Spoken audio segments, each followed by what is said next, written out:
Salut les amis, on est le lundi 21 juillet, nouvelle journée qui s'est évidemment pas passée comme prévu.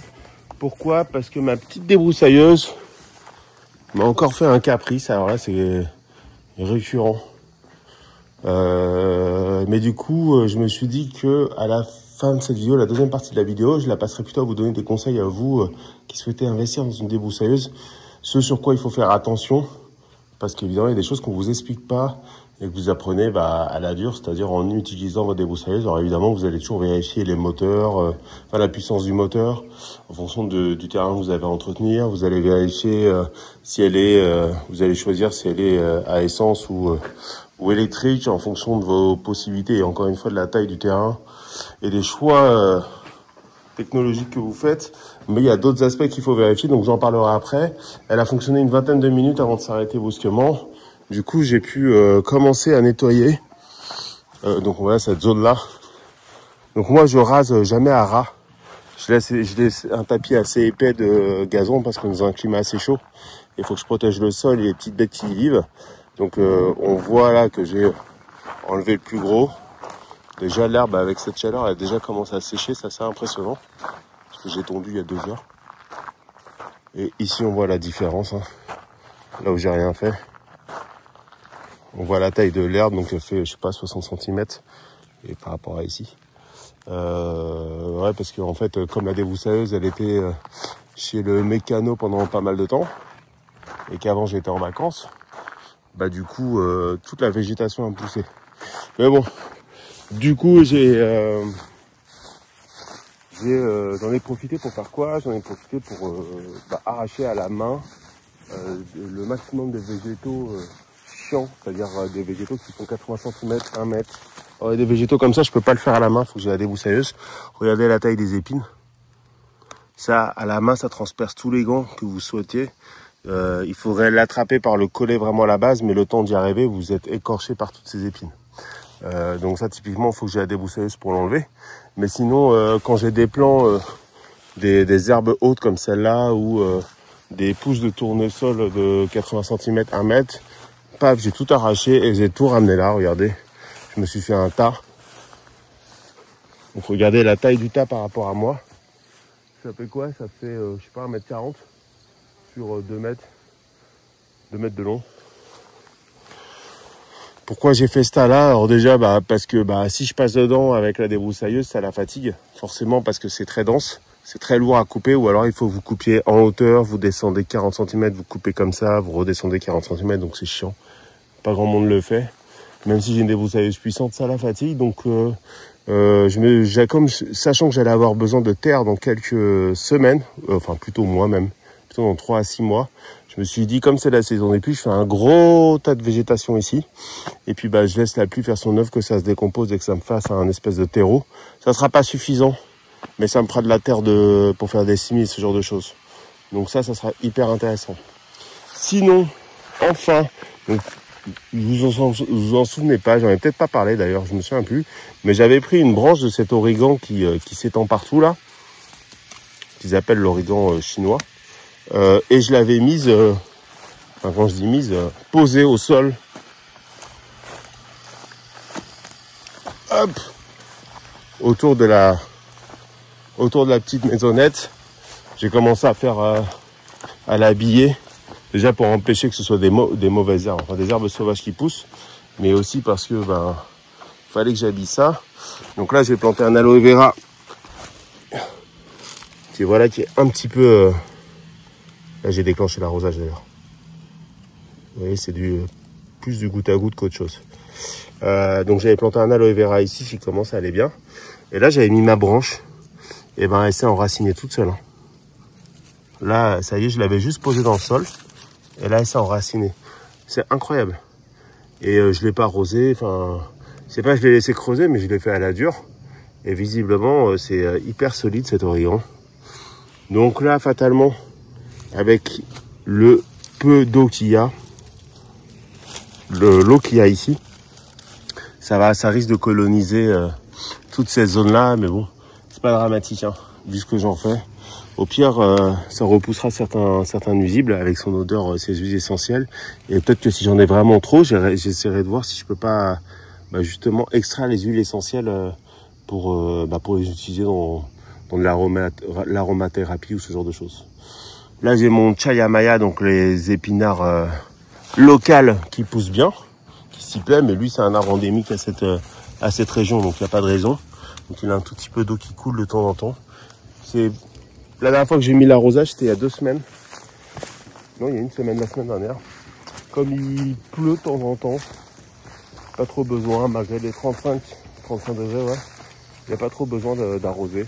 Là, je l'ai déclenché parce que je voulais re-remplir le bassin qui était un petit peu baissé en hauteur et le refroidir aussi parce que ça m'avait l'air un peu chaud et comme maintenant j'ai de la vie dedans, j'ai des poissons, je me doute que quand la température monte un peu trop, ça leur plaît pas beaucoup, puis surtout ça baisse la quantité d'oxygène disponible dans l'eau. Plus l'eau elle est chaude, moins il y a d'oxygène disponible. Sachez-le si vous avez un bassin. Même si moi j'ai des plantes aquatiques, c'est encore un bassin qui est trop jeune, il doit avoir 1 an et demi, donc c'est pas encore totalement installé. Dans les trucs marrants d'ailleurs, dans le bassin, avant de parler des trucs marrants, là mes boutures pour ceux qui se souviennent, les boutures de fruits du dragon, voilà, les papillons, je suis venu les surveiller, donc regardez, ça commence à s'enraciner doucement. Je vais essayer de pas me piquer là, hop. Regardez, des petites racines qui commencent à sortir. Donc, pas mécontent. Je vais essayer de leur mettre bien. Voilà. Donc, pour l'instant, il va rester encore un peu à l'ombre. J'attends que les racines soient un peu mieux. Et après, je vais l'acclimater. Je vais peut-être le mettre dans une zone où il y a un peu de soleil de temps en temps avant de le mettre en plein soleil. Donc, ce que je disais d'assez marrant, ici,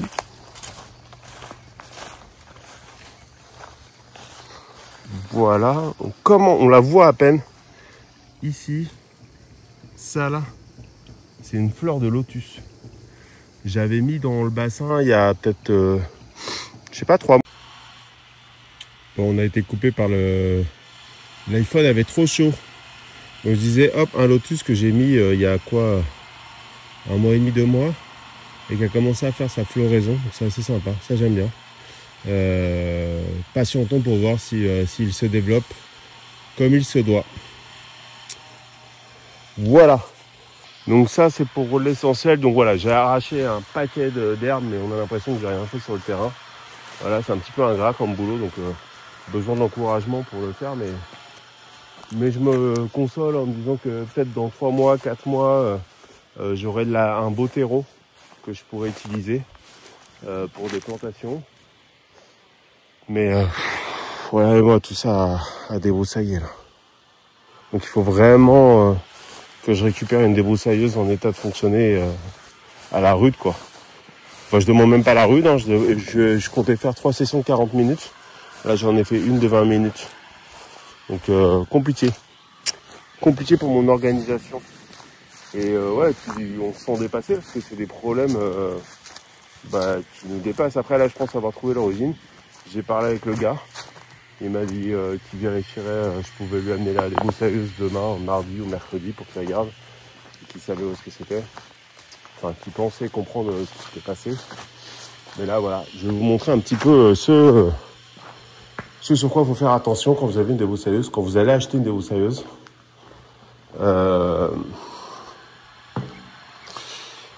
Il y a un point... Alors, déjà, ça, vous pouvez pas le vérifier, sauf quand vous l'essayez vous-même en boutique. Le démarreur, ici, il est dur. Donc, ça vous oblige à plus forcer. Il y a des démarreurs qui ont des espèces de double ressort, ce qui fait qu'en fait, ils font 2 fois le boulot à votre place. Là, ça n'existe pas sur ce modèle-là, le démarreur de ce modèle-là. C'est un simple ressort, donc il est vraiment très dur. Et donc, l'inconvénient quand c'est dur, bon, déjà, vous faites plus d'efforts. Mais 2, en plus, vous avez plus le risque de casser en tirant comme une brute. Ensuite, le problème que j'avais avant, c'est à cause des vibrations. Je ne sais pas si vous vous souvenez. Hop, je vais la mettre comme ça. Bon, je vais la mettre là. Hop. À cause des vibrations, ces 2 vis-là sautaient. Et ça maintient le réservoir enfin ça solidifie le réservoir au moteur en fait. Et donc du coup votre réservoir se tient plus que par une vis là-bas, et évidemment ça peut casser à tout moment avec tous les risques qu'il y a derrière, parce que ça c'est de l'essence à l'intérieur, donc ça peut prendre feu, hein. Donc c'est pas très safe si votre moteur ne tient pas bien par les 3 vis. Mais bon, en gros je comprenais pas, pour moi il avait pas suffisamment vissé ces 2 points là, et en fait il me dit non, en fait il me dit que la machine fait tellement de vibrations que les vis se défont et abîment le pas de vis. Et donc comme elles abîment le pas de vis en même temps, le fait de la vis qui bouge dans le pas de vis fait que ça fait du jeu, et plus il y a du jeu, plus les vis bougent et plus ça se dégrade et plus l'ensemble se défait. Donc il a refait des pas de vis, il a changé le type de vis, mais ce qu'il me dit, c'est qu'en fait il y a beaucoup de modèles où ici il y a une espèce de gomme qui permet d'amortir les vibrations et éviter que toutes les vibrations du moteur soient transmises dans le comment ça s'appelle, dans le réservoir. Et donc le problème qui se pose, c'est que comme il n'y a pas beaucoup d'espace entre le réservoir qui est en plastique et le moteur, ici cette partie ça chauffe. Et à force, le fait de chauffer cette zone-là, ça fait que le réservoir se dégrade, se fragilise et peut rompre à tout moment en fait. Et il me dit que le défaut de fabrication qu'il y a sur celle-là, enfin un des défauts, c'est que les vibrations ici et le fait qu'il n'y ait pas suffisamment d'espace pour que l'air puisse isoler cette zone, fait que toute cette partie-là est fragile. Sans compter que l'autre problème qu'il y a, c'est qu'il n'y a pas de protège moteur. Il y a beaucoup, vous allez voir, si vous faites attention, il y a des débroussailleuses qui ont une espèce d'armature en fer qui a été posée et qui vient en contact avec le sol. Et donc cette armature fait que votre réservoir est toujours en permanence protégé. Donc c'est pour ça, par exemple, moi je l'ai mis sur un carton. Quand je la démarre, j'ai pris cette habitude-là. Parce que sinon, votre réservoir, à la fin, il s'use en dessous et ça fait des fuites d'essence. C'est ce qui m'était passé une fois précédente. Et donc, il m'a dit clairement sur ce modèle-là, alors cette marque-là, je pense pas que vous la trouviez en France. Mais le principe est le même, hein. Et le même pour toutes les débroussailleuses. Vous allez regarder le nombre de chevaux, la taille du moteur. Donc moi j'ai pris la plus puissante de la gamme de cette marque-là. Mais le problème, c'est que celle-là fait trop de vibrations. Et la gamme juste en dessous a déjà le protège moteur, a une gomme ici pour pas que les vibrations soient envoyées dans le réservoir. Et il y a plus d'espace à cet endroit-là pour que la chaleur soit limitée au niveau du plastique du réservoir. Mais là voilà, la panne qui s'est passée, donc j'ai été étonné parce que d'habitude, les pannes que j'ai, c'est souvent au redémarrage, si j'abîme le piston, ou je me rends compte, quand j'ai fini ma session et que le réservoir pend, je sais que j'ai un problème. Mais là, en pleine session, la débroussailleuse a calé. Et j'ai regardé, et quand j'ai regardé les bougies, je me suis rendu compte que ce câble-là était défait. Et ça, en fait, c'est ce qui transmet l'alimentation à la bougie quand vous démarrez, en fait. Donc je pense que, et on voit là, il y a du fil électrique là, du fil de cuivre, qui est très fin d'ailleurs, hein, un peu pourri, qui a été défait. Et aussi, j'ai perdu une vis ici. Cette vis-là, elle permet de fixer la protection moteur au moteur, en fait. Et je sais que la dernière fois, il m'en avait mis un des gars qui travaille pour le patron. Il l'avait fait devant moi. Donc là, ça c'est un problème. Donc je vais lui laisser regarder ça. Mais lui, ce qu'il m'a dit quand il m'a rendu la débroussailleuse, quand est-ce qu'il me l'a rendu je suis allé la récupérer vendredi, donc il y a quelques jours. Il m'a dit attention. Il m'a dit cette débroussailleuse, là j'en ai vu 5 qui avaient exactement le même problème que toi au niveau du moteur, c'est-à-dire ça qui sautait à cause des vibrations. Et il m'a dit je te donne un conseil, vends-la et change de modèle. J'en ai un autre modèle qui a pas ces problèmes-là parce que elle va te coûter très cher en maintenance. Alors lui, il m'a pas fait payer cette intervention. Ça fait plusieurs fois qu'il me répare la débroussailleuse sans rien me faire payer. Il m'a fait payer le changement de piston quand je l'avais cramé, environ 50 € avec la main d'œuvre, mais il m'a rien fait payer du tout pour à chaque fois qu'il m'a remis des vis ici ou là. Ça, il me l'a fait 2 fois et je comprenais pas pourquoi il sautait. Je lui disais, mais il faut serrer plus fort. Mais il me dit, si je serre trop fort, en fait, comme c'est du plastique, ça se casse, en fait. Donc, il peut pas trop forcer non plus.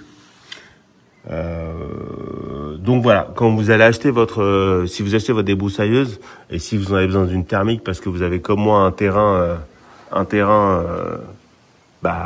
assez conséquent à entretenir, faites attention à ça, à cette zone-là, ok? Faites attention à l'espace qu'il y a. Vous allez voir qu'il y en a qui ont plus ou moins d'espace. Est-ce qu'il y a une gomme ici et est-ce qu'il y a un protecteur pour le réservoir?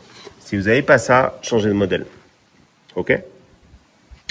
Alors ici on trouve des styles comme en France qui sont parmi les plus réputés, même si maintenant ils ont changé leur mode de fabrication et qu'ils ont tout envoyé en Chine, comme la plupart des fabricants. Et les styles sont évidemment plus solides et l'avantage c'est que vous avez plus de facilité à trouver des pièces. Mais toujours est-il, si vous achetez une eau déboussailleuse qui n'est pas une style, checkez ça, vérifiez toute cette partie-là.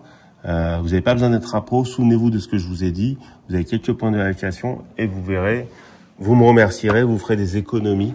Même si au final c'est une bonne machine, parce que moi je la préserve pas. Je l'ai fait travailler, mais à la dure, vraiment à la dure. C'est juste que celle-là, elle a maintenant 2 ans et demi.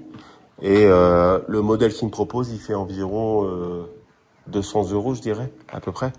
Et que comme j'ai plein d'autres dépenses en ce moment, parce que on a acheté une maison avec ma femme et on fait des travaux on fait faire des travaux de, comment on appelle ça? Pas remodélation, la semaine dernière j'avais le même problème.